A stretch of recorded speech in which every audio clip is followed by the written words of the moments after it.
Well, good afternoon. This is Life Along the Merrimack, the weekly podcast where we talk about the health and history of the Merrimack River. I am host Dyke Hendrickson, and I am the outreach historian for the Custom House Maritime Museum. My guest today is Jack Bradshaw of Newburyport, who has been a key figure in the rebirth of the downtown over many years. Jack, welcome, and thank you for participating. Thank you muchly for having me. You know, you were honored a couple years ago for your work in preservation and the success of urban renewal. There's even a plaque downtown with your name on it. How did you get involved in urban renewal? And right now I'm thinking we're talking about the early 70s. Yes, actually, it was 68 was the year that my neighbor, Byron Matthews, that I didn't know from Adam, invited me to participate. And that worked out very, very well. I'll be brief about it because I know I should be. But one thing led to another. I spent X number of years working on projects here. And then about my sixth year in, I became the director. In fact, I had to can the then director. It was a little bit embarrassing to go over and tell a man he had to leave, and I had to go hide for 3 weeks. What was the name of your agency? The Newburyport Redevelopment Authority. I see. And what were the challenges that you were looking at that time? You know, today, and there are newcomers in town, of course, you know, the downtown looked pretty bad. They were behind the Maritime Museum was a junkyard, and a lot happened. So what was some of the challenges? Where did you start with this big problem?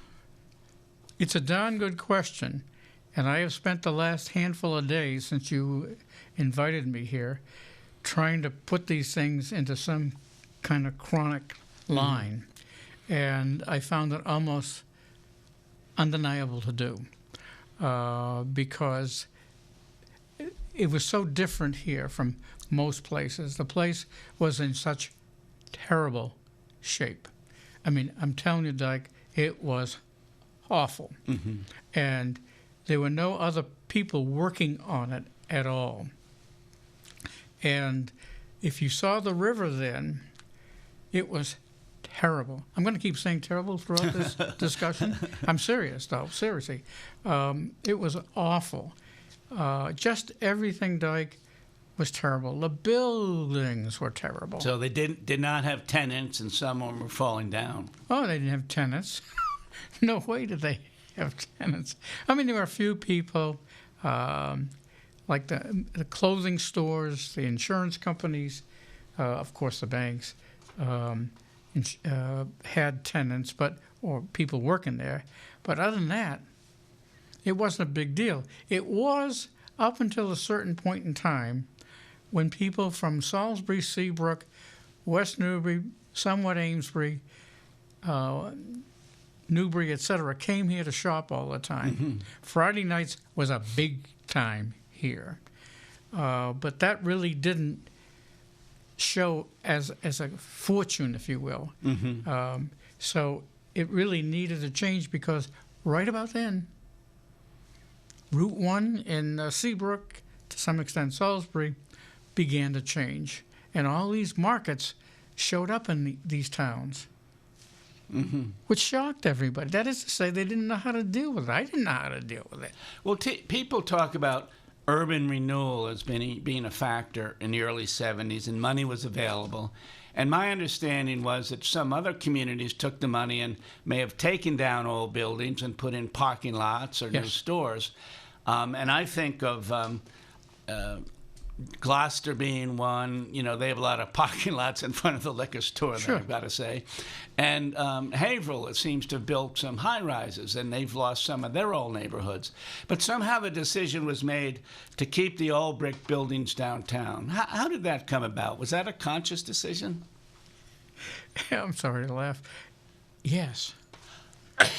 But believe me when I tell you, it was just done by the people sitting around the table at the time. I mean, did we get some plans every now and then? Yes. But here we were 40 miles from Boston, roughly, and the people in Boston were really the architects and so on, and we had nobody banging over our heads. So we developed it ourselves. Had 4 or 5 darn good members of the board who are still dear friends today, those that are still with us. Mm-hmm.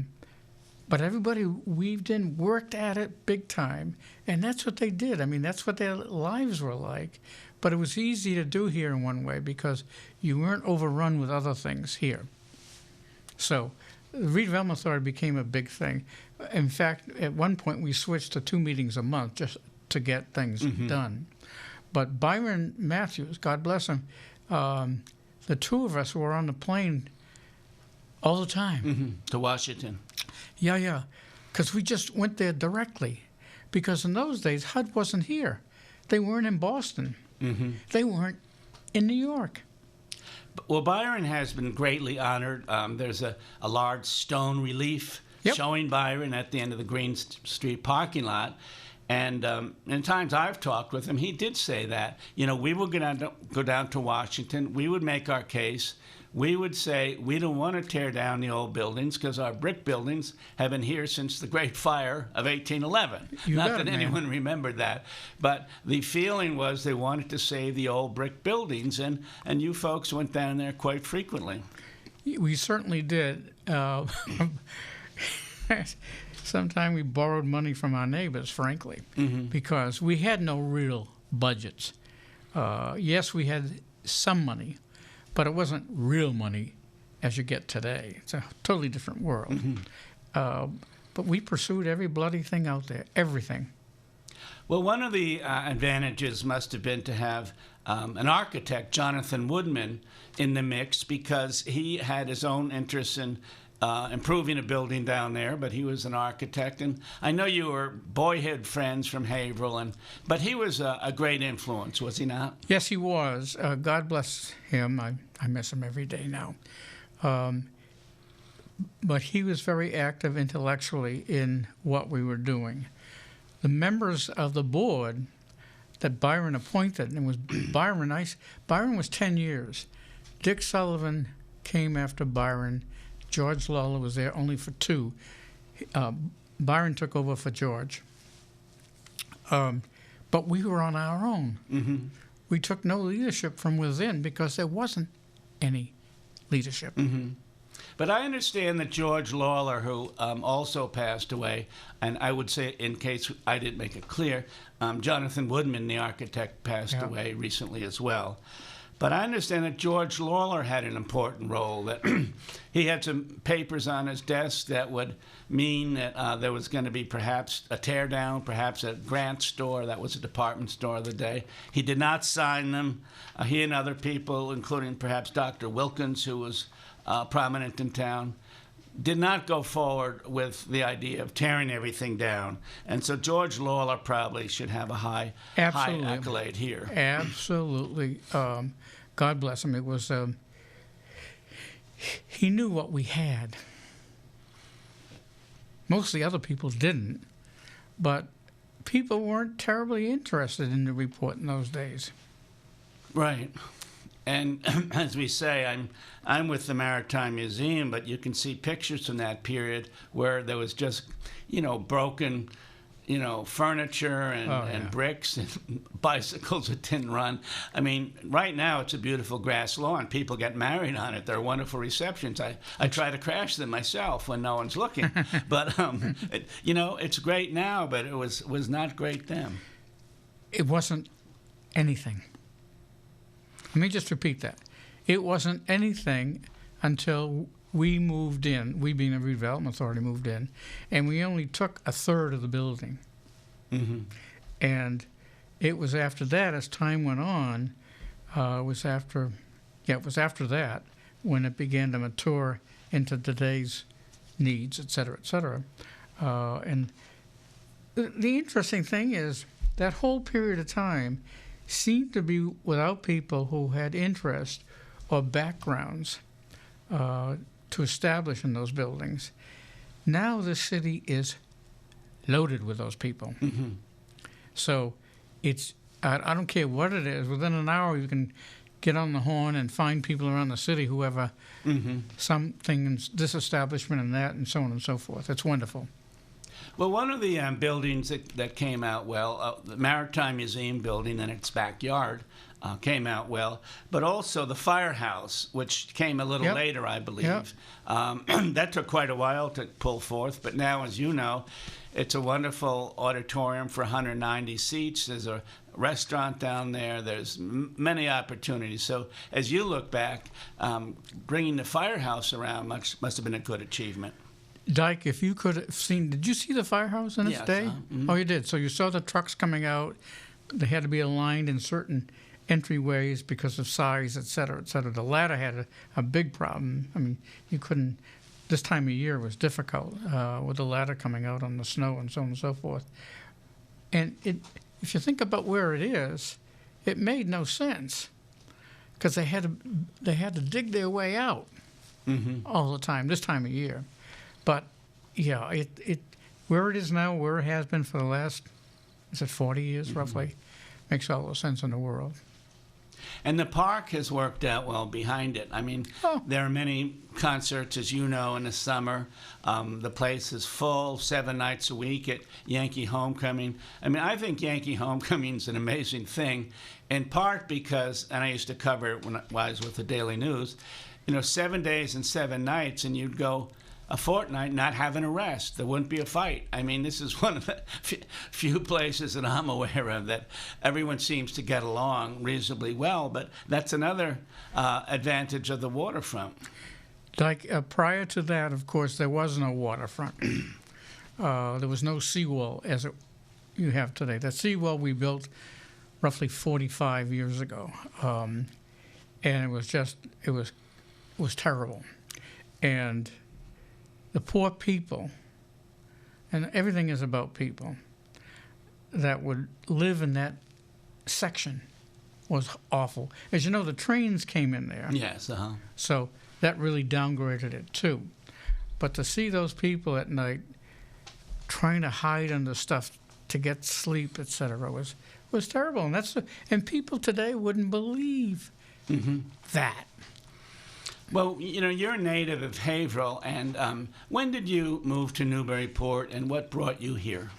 I came here, I lived, after coming out of the military, after the service, I lived in New York City for a short period of time, and I moved here, I want to say, by 64, 65. Did you think this had a greater future than Haverhill, or perhaps you weren't thinking in those lofty professional tones? Two different places. I mean, to me, I can't put either one. I was hired when I finished my 10 years here. I was hired by the city of Lawrence, and that was a real challenge for me up there as redevelopment director. Unfortunately, after 15 to 16 months, I got an offer from Governor Dukakis.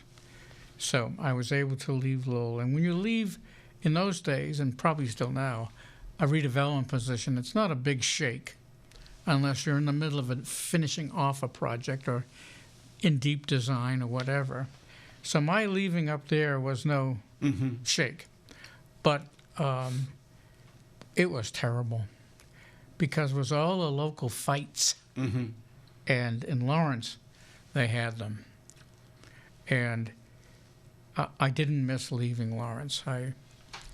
To this day, I don't miss it, but I wish I could. I did a lot of things for Lawrence in my state jobs as I went to different places, so I always felt non-guilty. Well, Lawrence right now seems to be making a comeback, or part of it does. Some of their old mill buildings right off of 495 are being inhabited by restaurants, by health groups. The parking lot's full because I went over there to Sal's restaurant recently and I could not get a parking spot. So that, in my view, is some recovery. But Lawrence itself, perhaps it will continue recovery. That part of town is. Other parts might not be doing so well. But Did redevelopment help Lawrence, do you feel, as you look back on it? I do, but it's not, you can't really advertise it because it doesn't show that much. I happen to know because I was there in charge of it for X amount of time, 16 months or something like that, and I knew everybody else for a while after that there.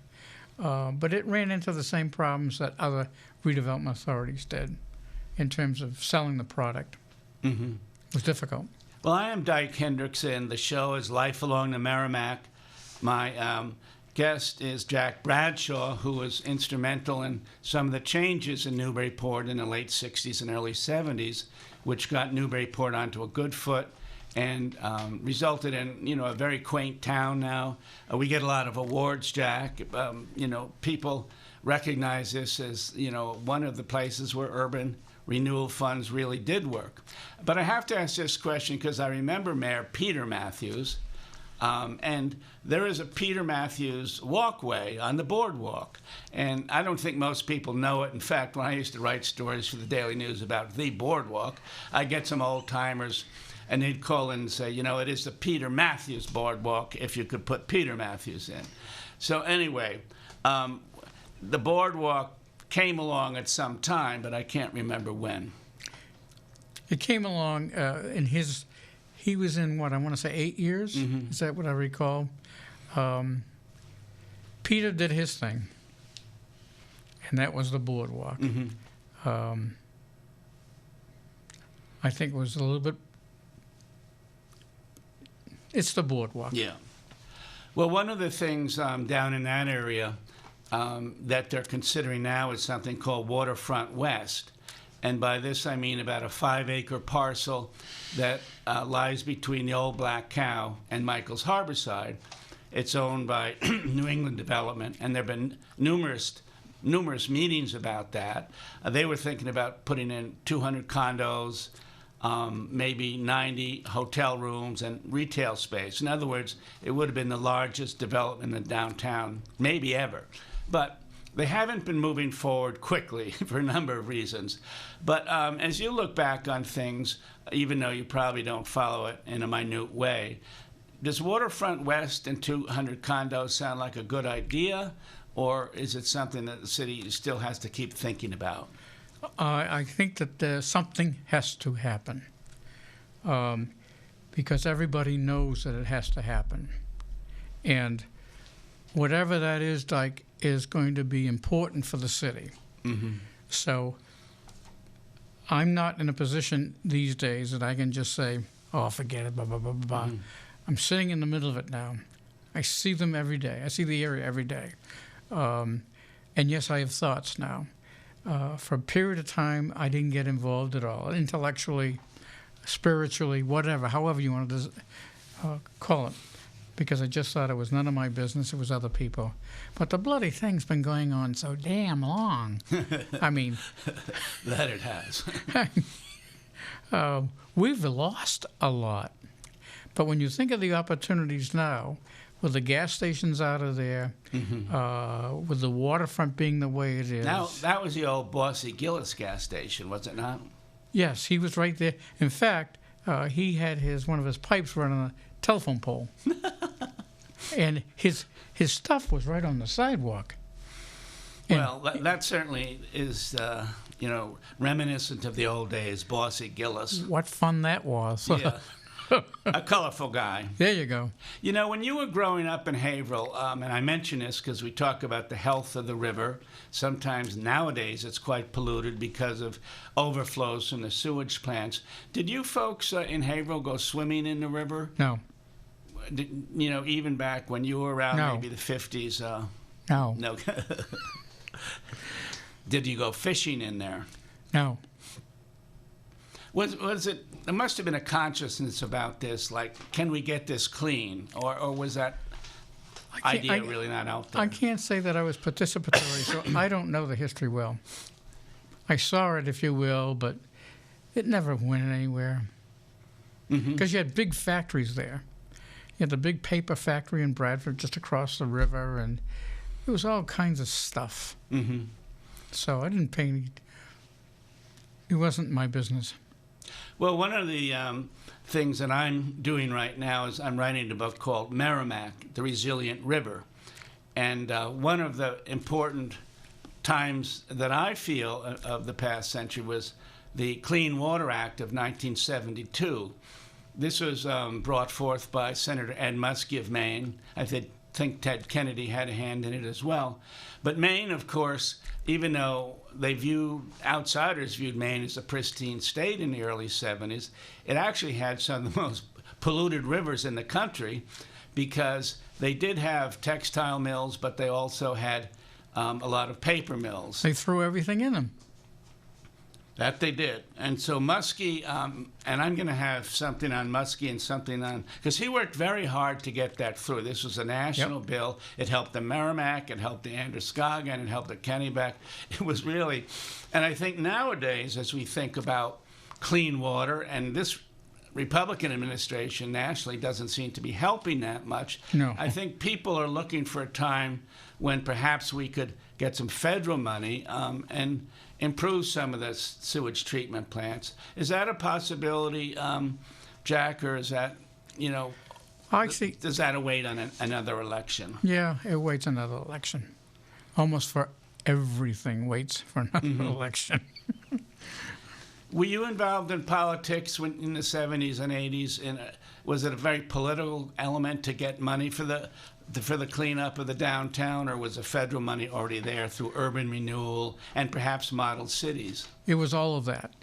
I got to know, I'm bragging, I got to know everybody because, especially with Byron, he would lead into it and just go to places and see so-and-so, bring the subject up, and then have them come up here to see everything. And that's what happened. They came here. So that's how we were able to get money because there wasn't real money out there in those days. There wasn't budgets. Again, if you had to go to Washington for everything, guess what? That didn't work so well. But Byron and you were able to catch the attention of a lot of people. If they came up here, maybe they weren't impressed by the riverfront, but if they took a ride down High Street and saw some of the neighborhoods, learned some of the history, including the Coast Guard, having its birth here, perhaps they did see a connection. Hey, could be a really nice town in the downtown. Sure, but let me just add, the Coast Guard was on Plum Island then. It wasn't here. High Street was okay, but off of High Street, Dyke was just not so good. Yes. Well, I think everyone would agree that even month by month in Newburyport now, things are improving. Oh, yeah, absolutely. You see it every day. It's wonderful. I used to cover for the Daily News, as I mentioned, and a young developer bought a house, a single-family house, and he got permits to make a duplex, and he sold each side of the duplex for $600,000. And, the duplex is pretty good, but $600,000, on a small road, and I guess years ago, $600,000 would have bought you a big thing, but I guess people glad to get in Newburyport. I'm sorry to respond to you this way. 50 years ago, there wasn't $600,000 in this whole town. Well, that's what they say. My wife and I came up here in the mid-'80s looking, because Boston Magazine had this article, inaccurate as the media sometimes is, said, last place you can get a mansion for $150,000. Go to High Street. Well, of course, there were no mansions even in the mid-'80s for $150,000. Right. But here we were in Newburyport. It's a cute town. We went out to Plum Island. We had a few beers at the Grog. We drove around the neighborhoods and say, we gotta live here. I just want to let you know you probably don't know. Do you know who started the Grog? It wasn't Richard Simpkins. Jack, I should have my staff of dozens have a look further into the history of it. I named it. How did you start it? I named it. I was my stationing in Europe. I got to enjoy beer, and not the first. grog. Yeah, right. Over time, I really got to enjoy the product. And when I came here, I was married. Came here from Germany, married. And now, were you living in Haverhill still? No, New York City for a while, and then we moved directly here. Haven't stayed overnight in Haverhill since. But seriously, it was decided to think about opening up a place, as is the grog. And this one night I went to a New Year's party at the far end of the same street. It ran down to Federal Street, yeah. And the gentleman who was in charge of the party and I took a little brief walk around midnight. And as such, we walked back to where the grog is. Mm-hmm. And unfortunately I don't remember the name of the place, but it was a booze for 9 poor gentlemen. I mean, I'm talking about poor gentlemen who were in there. And then he and I discussed it. We walked back to the house. We discussed it on the walk back to the house. And within a week or 10 days, we owned it. Jesus. How long did you have it, Jack? I only had it for like almost 5 years. My partner I got a good political deal out of town, and it didn't make any sense. So my partner paid me out. And then did he sell it to Richard Simpkins? Yes. Mm-hmm. Yes, a few years later. And it's now like 3.5, maybe 4 times bigger than it was then. Well, you never know what you're going to pick up in a random interview here at Life Along the Merrimack. Well, good for you. I'm glad that you were able to do that. I'm about to show the cover of my new book, but before I do, is there anything else that you would talk about? And I'm talking with Jack Bradshaw, who was instrumental in the redevelopment of the downtown in the late 60s and 70s. Is there anything you would mention about those times that you would like remembered? Well, what's interesting today, Dyke, is basically a good chunk of my real staff from those days are still in and around Newburyport. Oh, great, great. And I see them all at least once a month for breakfast or lunch. Oh, terrific. They come and get me at the house and take me out. So I'm with them all the time. Oh, great. So you have people that you worked with, yep. people you can talk about. Yep. So that's a wonderful thing. So being a little grandiose myself, I must say, I recently got the cover of my new book, and I don't know if you can see it. I certainly hope you can from there, but I'm not looking into something. Okay, so this is it. It's about the Coast Guard here in New England. It'll be out in about 4 or 5 weeks. So that is my excitement, Jack. That I spent about can understand it. 2 years on it. I went from northern Maine to southern Connecticut, talked with many coasties, and of course Newburyport is the birthplace of the Coast Guard, so I think that fits together. And so that's Great. What we do on, here on Life Along the Merrimack. Do you think the river can get cleaner, Jack? That's your last Yes. question. We got about 1 minute. I absolutely do. I think that people really have to, the government especially, has to really look at it and begin to work it through. Do you think state money can help? Yes. Now, how about this? Someone mentioned it the other day. If there was each person's water and sewer bill gets dinged for like 50 cents a year or $1 a year, would that be difficult to get through a regular city council? I pay it. I mean, I can't answer that question, but I tell you this: it shouldn't. Should go right through. It's to their advantage too. Right. Peter Doyle, who was on the show and is working hard on this issue, he's with Rotary, and he just said in other parts of New England, if you put a few dollars on the bill of everyone's household, you start building up money, and instead of waiting for government to do it, communities can get started themselves. So I think that would be helpful. I'm with you. Yeah. Okay, well, again, this is Dyke Hendrickson. We are finishing up our podcast today. I'm with Jack Bradshaw. And Jack, thank you very much for coming down. My pleasure. An early founder of the improvements of the downtown. We'll be back again next week to talk about life along the Merrimack, the health and history of the Merrimack River. Thank you very much.